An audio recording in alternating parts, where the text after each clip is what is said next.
And I think that one of the things that you've got to be able to accept, stomach, and learn how to lean into is the volatility of the markets. When you're dealing with the scope of ambition that we have here in crypto, peer-to-peer electronic cash system, right? Digitizing finance in a way which is accessible to 5.5 billion people. These are exponential outcomes, and you're going to have non-linear ups and non-linear downs. And what has always created this industry is these extremely volatile, irrational markets, frankly, and there are Newtonian laws of markets as well. Irrational up, you're going to have a correction. So I think it's pretty clear to everyone that there was a huge amount of interest driven by DATs. There's DATs for everything, basically from April until about the end of September, and that irrational liquidity window is going to have a correction, and that's exactly what we've seen. And that is not that should not be a surprise. That is not a surprise to many of us. And in fact, having lived through many of these cycles, I remember when $800 Bitcoin was a bubble. And then there was $150 Bitcoin, and of course the world was ending then as well. So I think we're doing just fine at $90,000 Bitcoin. But what's interesting though is that we have seen billions leave some of the largest ETFs in the market too, and there was meant to be this institutional floor under the market as a result of the adoption that we've seen, but also these new capital flows. It's beyond just the retail investor. Was the ETF moment overhyped, do you think? Really take that one. Well, I will note that actually there is one new ETF on the market that's been seeing daily inflow since it was launched. That is the Solana ETFs. So there's always bright spots in the market that maybe I observe a little bit more closely than others. But there are bright spots in the market, and I would also expect that over this tremendous cycle of where Bitcoin has ascended to these incredible heights, $120,000 Bitcoin. Yes, there's going to be a correction, I remember way back when my guest Wi-Fi password was Bitcoin 100K, and I did that back in 2016, and everyone thought it was crazy, and now I have to change my guest password. So I don't know what you think. 250K or we'll just keep on adding zeros. So. Il est là, Brad. Je vais lui dire de faire Do monter. you think the ETF floor was overhyped? Definitely no. Look, obviously what you were describing is all data correct, but I think you got to zoom out a little bit further and realize that this ETFs didn't exist because of the regulatory problems in the United States. They didn't exist, and in the last 2 or 3 weeks, over $700 million have flown into XRP ETFs, which is just pent-up demand from institutional investors, from investors who want access because they don't want to custody themselves, what have you. But again, if you zoom out to the macro level, the total ETF market, only 1 or 2% of the total ETF market is crypto. I will bet anybody here that a year from now, that will be more than 1 or 2%. There's going to continue to be inflows, and yes, you could take a snapshot of time and say, okay, there's a billion left Bitcoin ETFs or whatever the data you cited a moment ago. But if you zoom out a little bit further and say, okay, over 2026, do we really think crypto ETFs are only going to be 1 or 2% of the total ETF market? No chance. And so that, again, is one of those macro tailwinds where Ripple sits in a position where we see, particularly from our Ripple Prime, the prime brokerage business, we see a lot of interesting activity where institutions that have been on the sidelines, maybe because of regulatory clarity, maybe because of risk aversion, for whatever reasons they've been on the sidelines, they're getting involved. And they're starting small, and they're going to walk, then they're going to crawl, then they're going to walk, then they're going to run. And I think it's going to create a lot of tailwind. So this moment in the market hasn't necessarily spooked institutional capital. That's what you're saying? Definitely not. Okay. Richard, you'd agree with that? No, definitely. So if you look at just data on our platform, right, over the course of the last 2 years, which has been exceptional, because you have to remember prior to 2024, it's largely a retail play within crypto. And last 2 years, because of the regulatory clarity that's coming through, the US changing from being anti-crypto to now supporting crypto in a very big way with the ETFs coming through, and with financial institutions all starting to embrace and support that. On our platform, we saw doubling of institutional onboarding last year and again doubling of this year, right? So they are still coming through in a big way. But as you know, for institutions, corporates, family office, they take a long time to do their own due diligence. The onboarding process is much longer. So they'll come, but it's not going to be all together at one point in time. We're still very early in the process, we're about 8% global crypto adoption. And in our conversation with many corporates, with family offices, it's just a matter of time. They are all going through their own deliberation at this point in time, and you'll be coming on board in that front. So we're bullish for the long term. Again, going back to Brad's point, you have to take a longer term view of things. And there's a saying within crypto, every time if the market is down, every time people say Bitcoin or crypto is dead, if you put money into it, you'll be in a very healthy position now. What was also interesting through this most recent market turbulence was that even as we saw cryptos falling, money was moving into stablecoins, which suggests that we are also seeing money staying in the system rather than moving elsewhere. Capital has lots of options to move, but instead decided to move into certain stablecoins. So how do you see the stablecoin system evolving over the next few years, and where are we at in terms of maturity right now? I would say that we're going to continue to see acceleration. So if you look at the market cap of stablecoin, that's grown by 50% this year. The number of wallets again grew by 50% this year. And I think more and more institutions as well as corporates are realizing that it solved a lot of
and so it's a much more efficient way of movement of money compared to the traditional fiat rails.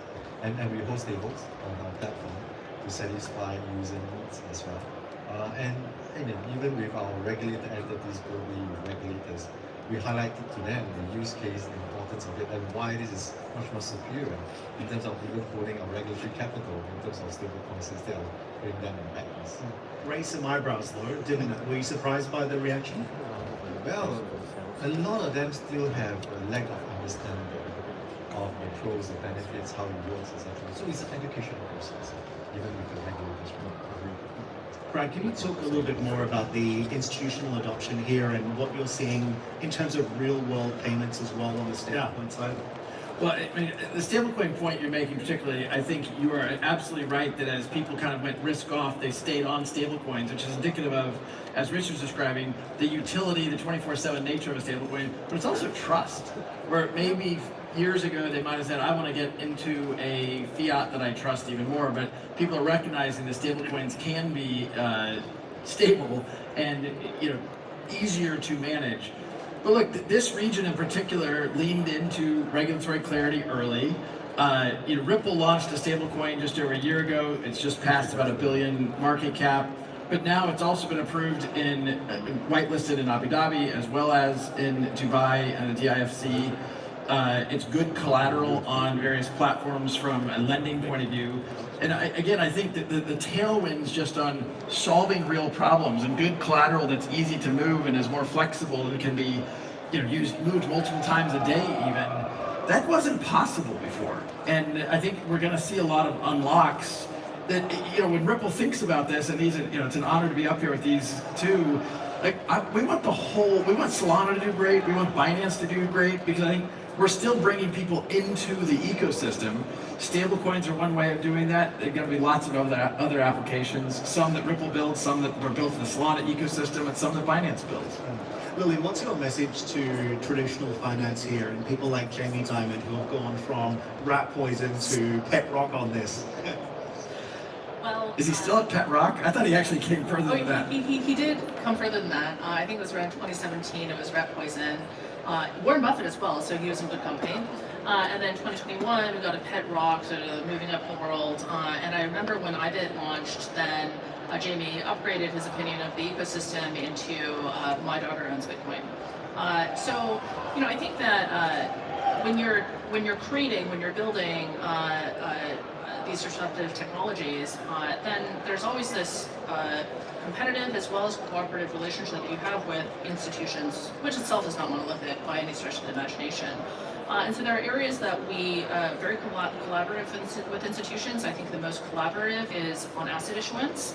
The way institutions see that is, well, this is new distribution to obviously a very wealthy group of folks. I can now distribute my money market fund, my private credit fund, and as folks that primarily monetize AUM, the value proposition for that is very clear. And there's also value proposition for institutions around much more transparent back-end usage of blockchains, and that's where if you think about it just very pragmatically, your $100 million a year of tech R&D spend can go down by however much. That's pure sort of bottom line contribution. So I think those are some very real reasons, and those I think when you're actually in these conversations, that's really the focus of how people are thinking about working together. And we'll leave the rhetoric for some fun forums. Let's talk about how you intend on growing each of your respective businesses from here as well. And Lily, I'll start with you because you also said recently that speed and low fees aren't necessarily going to be enough to bring the next generation of users into the ecosystem, even into crypto in particular. So what would you say is missing, and what responsibility does Solana have here as one of the fastest growing networks in building the infrastructure that will be required to facilitate this development into the future? I think that for me, I try to remind myself going back to basics. Actually, I recommend every so often just to go read some of the original Bitcoin talk forums. A lot of clarity of thinking. All of the use cases have been discussed, outlined more than 10 years ago. And I think that ultimately, outside of digital gold, all of the other, every single thing that people are trying to build, for blockchain, so on and so forth, is no longer digital, the digital asset side of things. Only Bitcoin gets to be that. Everyone else is trying to be native financial infrastructure for the internet. That infrastructure accessible to 5.5 billion people, and fundamentally we are tech for finance. Not tech for tech, not tech just for developers, that's part of it, but that's not the end goal. This is tech for finance. And so if you think about what does finance need, there's just some really basic core requirements that financial systems, financial markets require. Speed and cost is table stakes. Programmability is the whole arc of 2015 up until now. That's obviously very important. There's a well-proven thesis around why tech platforms that enable developers and enable applications and broadening the utility around something, in this case around money, is fundamentally useful. And I think that also liquidity, of course, liquidity is king. So if you were to boil it down, it's really around speed and cost, liquidity and utility, and putting all those things in the same place. It's not actually that complicated at the end of the day, and that's one of the things that we've architected Solana for at the very beginning, which is why Solana was theoretical at the very beginning, not to have L2s, not to have shorts, not to have sub chains or anything like that, because I think that's always been the vision. Clarity, this is tech for finance, and that's what markets need. What's the North Star for Solana then? Do you have an end goal? I think Bitcoin articulated it for all of us, the peer-to-peer electronic cash system. Bitcoin presented sort of the first part of that, this blockchain architecture. The question has always been, is it possible to build this sort of TCP/IP for money? People have characterized this so many times over the last 18 years. But is it possible to build that sort of native financial infrastructure for the internet? So we digitize all content practically. And if you think about assets as now, if all assets become tokens, you basically digitized all assets into financial content. Is that possible? And then create this sort of unified infrastructure and also therefore unified liquidity and sort of unification of applications to bring maximum utility to money and also to make that accessible to not just all users, but also the part about financial inclusion that few people talk about is also inclusion of issuers. And the inclusion of issuers to be able to access global capital markets from wherever you are, that you don't have to go wrap yourself in a corporate structure between Hong Kong and Bermuda or BVI and whatever it is into New York and go pay $15 million of lawyers' fees and banker fees in order to, after 10 years of being in the trenches, to be able to have access to global liquidity. So, to me, the inclusion story here is not just on, let's call it the retail side with the unbanked around the world. That story is very relevant and has been discussed a lot, but it's also around the supply side in global capital markets. But ultimately there's infinite ways to think about why unifying the utility and really the assets and liquidity of 5.5 billion people is interesting and useful. And it's interesting as well because we talk about this on CNBC all the time, but we're essentially seeing the rewiring, the replumbing of the global financial system in real time, and each of your businesses has a role to play in that as well. Richard, I wanted to come back over to you because under your leadership, we've also seen Binance expanding quite significantly. What is the next big growth market for you? Because you're also pushing into licensed markets in particular, helping to develop regulation in some of the markets where you're operating too. So where to next? Oh, there are so many bright spots, right? So we deploy internationally. By today, we have close to 300 million users. Our ambition is to bring in the next 1 billion users into the crypto industry, and we are all working together on that front. But if you look at it, there are many bright spots around the world. Latin America is moving very, very fast. Different parts of Asia Pacific, this region, Middle East, again, is growing very quickly. But in terms of rules and regulations, they are still not uniform throughout the world. There's a lot of harmonization that needs to be done, and many countries have still not developed their framework. Just now, I was just talking to a user from a different country who said, hey, my friend wants to buy $1 million in Bitcoin and finds it very difficult because in that country, they still experience the banking issue, right? And there are still too many hurdles. So how do we work with global governments around the world, policymakers around the world, to remove all these unfair hurdles that's imposed on crypto, that's not imposed on any other sector, including the banking sector, right? So the more we can work together on that front, to bring in a uniform set of standards, to remove the debanking issue, to remove the hurdles, you are going to bring in a lot more people into the industry. And by industry partners working together to really embrace crypto adoption, deployment, building the use cases together, which is extremely important, bring across much better education for the masses on what this technology stands for and how it changes the lives of so many people around the world. I think those will be very important for us to continue to grow. There's going to be a new leadership structure at Binance Yes. as well. I'm wondering if you could maybe take us inside what that change is ultimately going to mean. And as an extension to that, I have to ask you as well, do you think President Trump's pardon of CZ has made it harder to demonstrate that Binance has changed? So if you look at it, right, so we have made some missteps in the past, in the very early days, but really the landscape then was totally different. Even today, the rules and regulations are just still developing, still quite nascent. The US again went from anti-crypto to now providing clarity in terms of rules. But if you think about many other places in the world, they are still not giving that clarity in that space. Right? So in the early days, we make some missteps. But as with all responsible entity, we acknowledge them, make amends, and invest greatly into the use of compliance. So by now, we are the most regulated entity globally with 21 different jurisdictions, spanning the globe. In terms of different levers, and we will continue to invest very greatly into the area of compliance. So if you look at our compliance headcount, it accounts for 22% of our global headcount. So about 1,300 people in compliance working across the globe to make sure that we uphold high standards. compliance spend goes up 30% year on year for the last 2 to 3 years. And this is an area that we will continue to invest quite greatly in. So today we are very, very excited to announce a new leadership structure with Lily as co-CEO.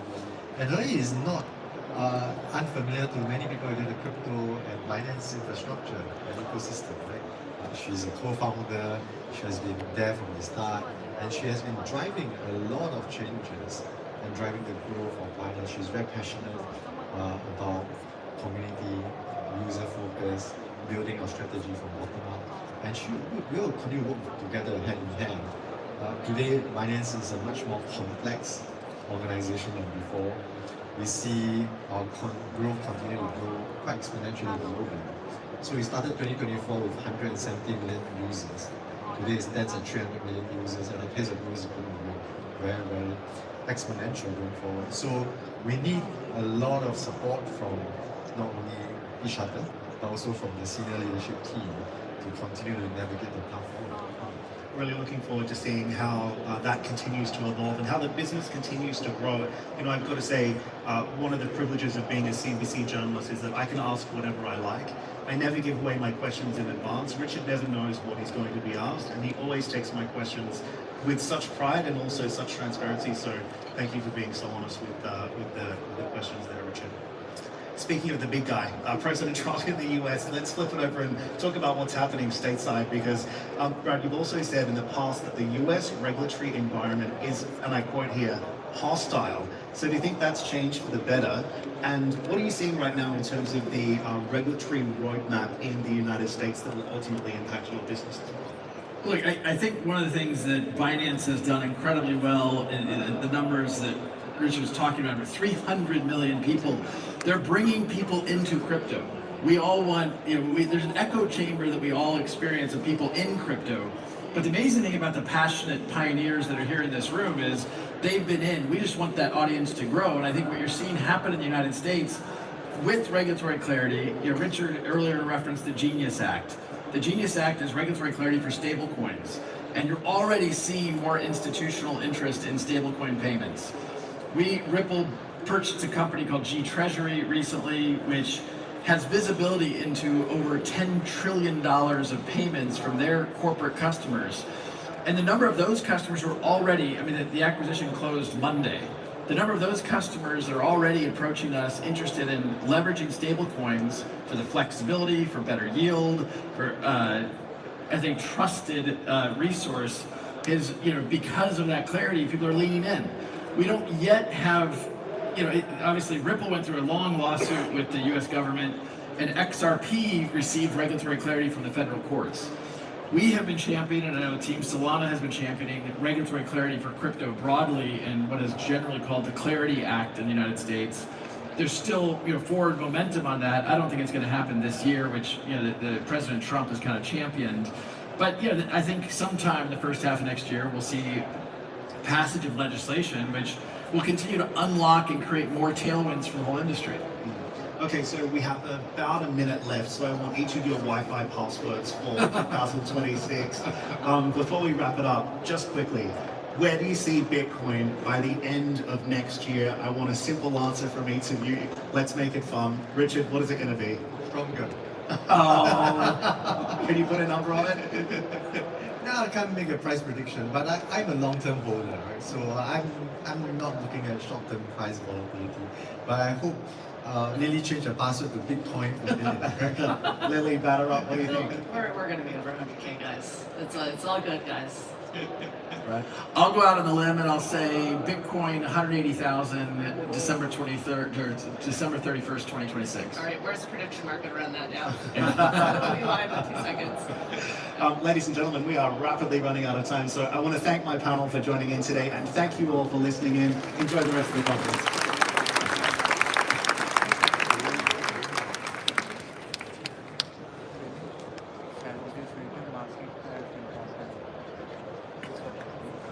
That's great. Sir.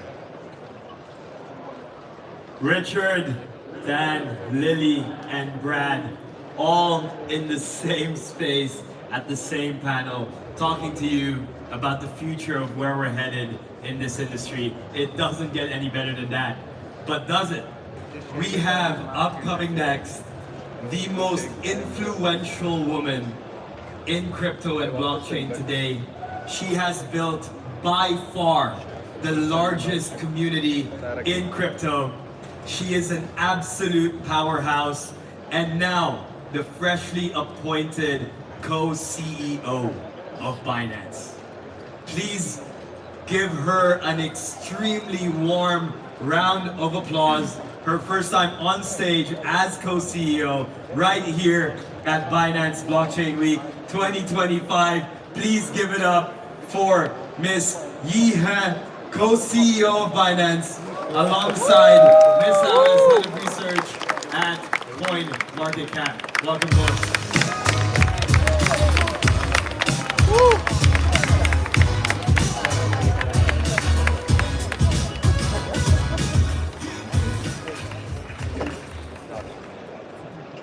Hello everyone. Thanks very much to being here with us today. And first of all, congratulations to the new role of co-CEO of Binance. I know you are already the co-founder, the Chief Customer Service Officer, and now the co-CEO. So could you let us know what this means for you personally and what this means for Binance? So first of all, I'm still your Chief Customer Service Officer. So same as before, any comment, any feedback, I'm still here. Another part of personally, I think that's a huge responsibility.